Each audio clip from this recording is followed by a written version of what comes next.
My name is Chloe Bennett, and 7 years ago, my family made the biggest mistake of their lives.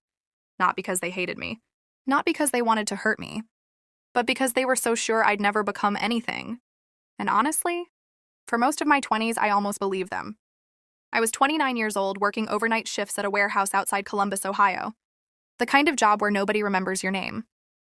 The kind of place where every day feels exactly like the day before. Boxes, forklifts, coffee, repeat. But I had a plan. Every lunch break, every weekend, every exhausted hour after work, I was studying. Business management courses, leadership certifications, anything that could help me escape the life everyone expected me to settle for. For 3 years, I worked toward one goal, one opportunity, one shot, and then it finally came. An interview at one of the fastest growing consulting firms in the Midwest. A real salary, real benefits, a real future. The interview was scheduled for 9 a.m. on a Friday. I spent the entire week preparing. I researched the company, memorized executive names, practiced interview questions in front of my bathroom mirror. The night before, I laid out my navy suit and polished my shoes. I barely slept, not because I was nervous, because I was excited. For the first time in my life, I could actually see the door opening. Or at least I thought I could. At 7 a.m., I walked downstairs and immediately knew something was wrong. My mother was standing in the kitchen with her arms crossed. That look, the one that meant a decision had already been made. Without me, without asking me, without caring what I thought. She didn't say good morning. She didn't ask how I felt. She said, "Your sister needs someone to watch the kids today." I laughed. Actually laughed, because I assumed it was a joke. "Mom, I have my interview." "I know." She shrugged. "Your sister already has plans." Just like that. Like my future and her brunch reservation were somehow competing priorities. My father sat at the table reading sports scores on his phone. Without even looking up, he said, "Family comes first." I stared at him. One interview could change my whole life. He finally looked up, then smiled. Not kindly, not proudly. The way someone smiles when they're amused. "Chloe, let's be real." That sentence still sticks with me. Let's be real. As if my dreams were fantasy. As if ambition was something other people were allowed to have. A few minutes later, my older sister Amber walked through the front door. Designer sunglasses. Coffee in hand. Not a single ounce of concern on her face. She rolled a stroller inside. Dropped a giant diaper bag beside my feet. Then started chatting with Mom about where they were meeting friends. No hello. No please. No thank you. Nothing. Just assumption. Pure assumption. The assumption that I would do what I always did. That I'd sacrifice my plans. Again. That I'd put myself last. Again. That I'd stay exactly where they'd always kept me. And standing there, staring at that diaper bag, something inside me finally snapped. Not anger. Not rage. Something quieter. Something stronger. A realization I was never going to get permission to build my own life. Not from them. Not from anybody. If I wanted a future, I was going to have to choose it myself. Right then. Right there. I picked up my briefcase, stepped over the diaper bag, walked past my mother, past my father, past my sister, and headed for the back door. My mom shouted after me, "Chloe!" I kept walking. My father called my name. I kept walking. The screen door slammed shut behind me, and for the first time in my life, I didn't look back. Not once. I caught the bus downtown, arrived 6 minutes early, walked into that office, and gave the best interview of my entire life. An hour later, I walked out feeling something I'd never felt before. Pride. 2 days later, the phone rang, and the woman on the other end said words that changed everything. "We'd like to offer you the position." I accepted before she even finished the sentence. What I didn't know then was that 7 years later, the same sister who dropped that diaper bag at my feet would walk into my office asking me for a job. And when she finally looked up and saw my name on the door, the look on her face was something I'll never forget. 7 years later, the woman who once treated me like free childcare walked into my company begging for an opportunity, and she had absolutely no idea I was the executive who would decide her future. 7 years can change a lot.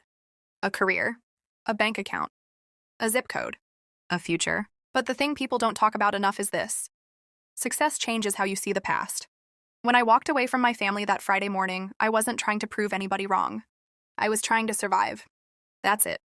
I needed a chance. One chance. And somehow I got it. The consulting firm took a risk on me. I made sure they never regretted it. I worked hard, really hard. Not the kind of hard people brag about online. The boring kind. The consistent kind. The kind nobody applauds while you're doing it. I learned everything.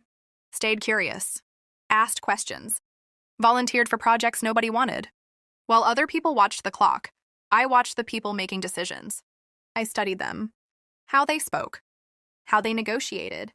How they solved problems. Within 2 years, I earned my first management role. By year 4, I was leading multiple teams. By year 6, I was recruited by Harbor Ridge Solutions, a rapidly growing logistics consulting company with offices across several states. The offer was huge. The responsibility was bigger. I accepted. And 18 months later, I became Chief Operations Officer, at 36 years old. Sometimes I still laughed when I said the title out loud.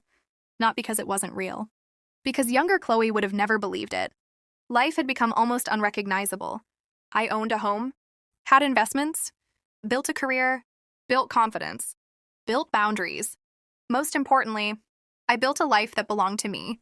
My family knew almost none of this. We barely spoke.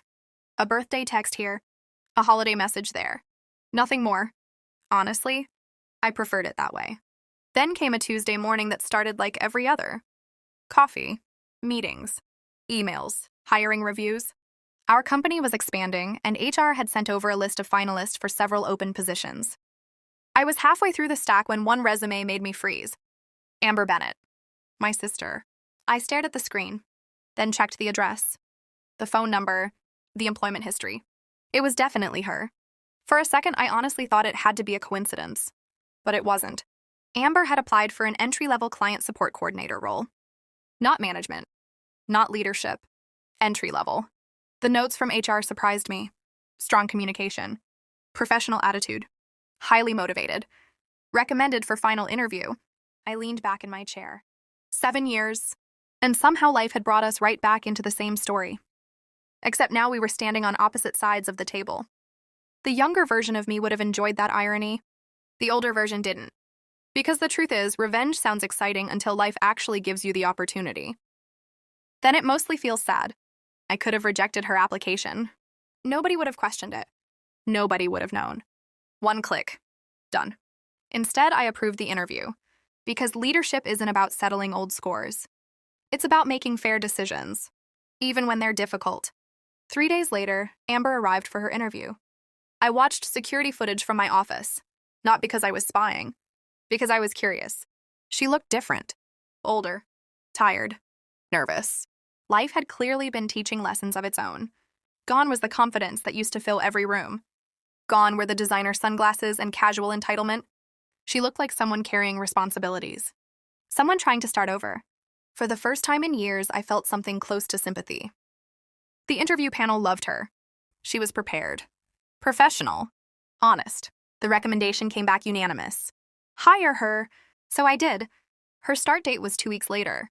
I could have avoided the orientation, could have delegated it, could have stayed hidden. But something told me I shouldn't.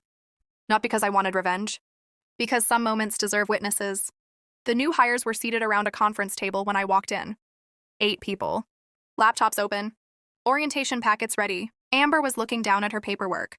Then she heard my voice. Good morning, everyone. Her head snapped up. The color drained from her face instantly. For 3 full seconds, nobody said anything. She just stared. Like her brain couldn't process what her eyes were seeing. I understood. 7 years earlier, she had seen me as the family babysitter. The backup plan. The dependable daughter. Now I was standing at the front of the room introducing myself as Chief Operations Officer. Life can be strange like that. I smiled politely. The same way I smiled at every new employee. Welcome to Harbor Ridge Solutions. Amber blinked. Still stunned. Still trying to understand. I extended my hand. Professional. Respectful. Nothing more. She stood slowly and shook it. Welcome aboard. Her voice barely came out. Thank you. And that was it. No dramatic confrontation. No speech. No revenge. Just reality. Sometimes reality is more powerful than any comeback you'll ever imagine. What Amber didn't know yet was that 6 months later, a family emergency would force us into the same room for the first time in years. And what my mother said that night would change everything. 6 months after my sister started working at my company, I got a phone call I never expected. My mother was in the hospital. It was the first family emergency in years, and the first time all of us would be forced into the same room. What happened that night finally exposed a secret my parents had spent decades hiding. And suddenly, everything I thought I knew about my family started to fall apart. The call came at 11:47 p.m. I almost ignored it. The number wasn't saved in my phone, but something made me answer. Chloe? It was Amber. Her voice was shaking. Mom's in the hospital. For a moment, neither of us spoke. Then she quietly added, You should come. 3 hours later, I walked through the emergency room doors. The same parents who once dismissed my future were sitting in front of me looking smaller than I remembered. Age does that. Life does that. My mother looked exhausted. My father looked scared. I'd never seen him scared before. The doctor explained that Mom would recover. Nothing life-threatening.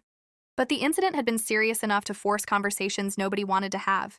That night, while Dad went to get coffee, Mom asked to speak with me alone. She took my hand and said something I never expected. Your father never wanted you to leave. I laughed bitterly. Funny way of showing it. Tears filled her eyes. No, Chloe, you don't understand. Then she told me a story I'd never heard before.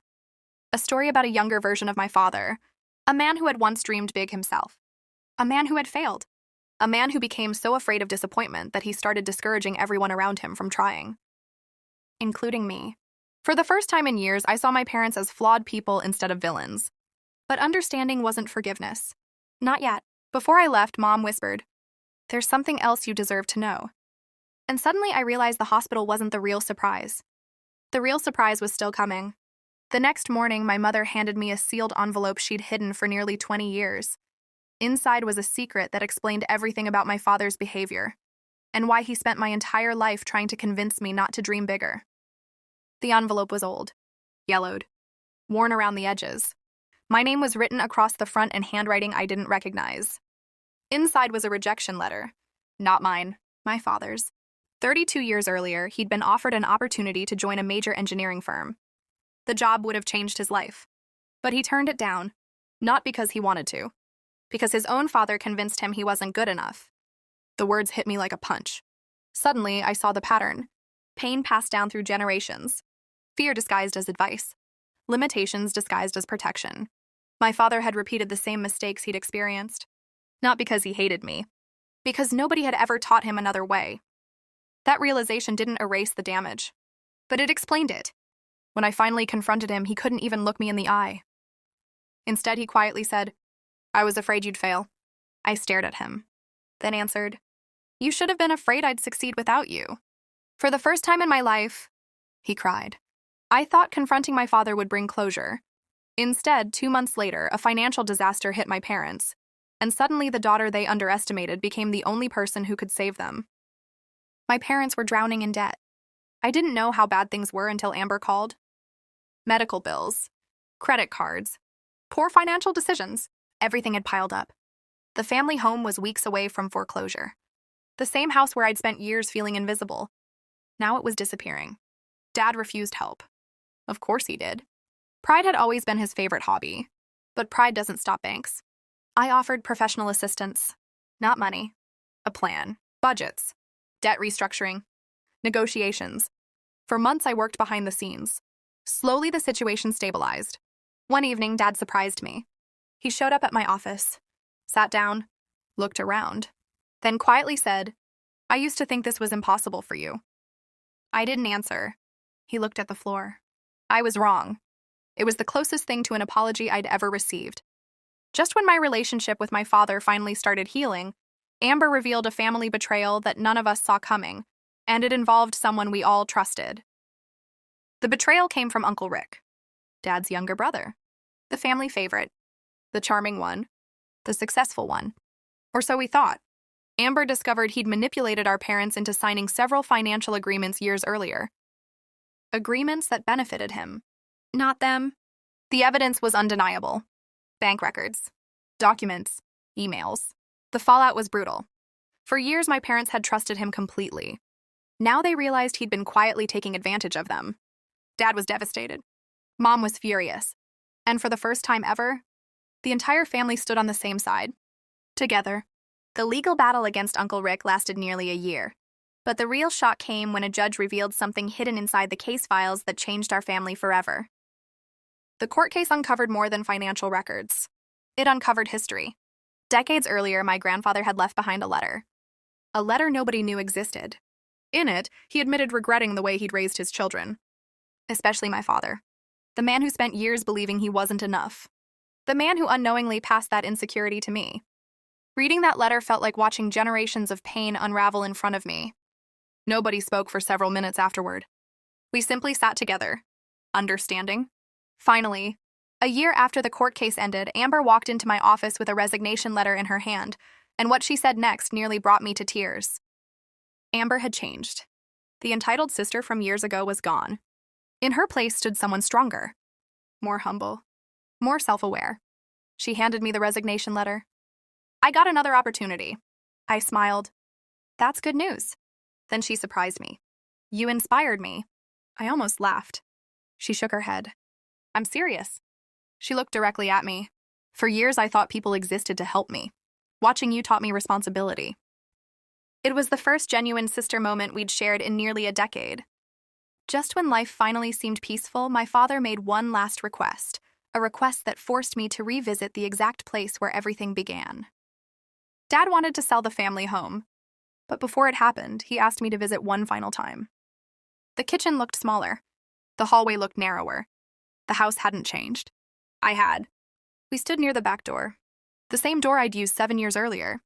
Dad stared at it for a long moment, then said, "This is where I lost my daughter." I looked at him. No. He frowned. "This is where I found myself." Neither of us spoke after that. We didn't need to. The day the house officially sold, my father handed me a small box. Inside was something he'd been saving for years, and it became the final chapter of a story that started with a diaper bag and a closed door.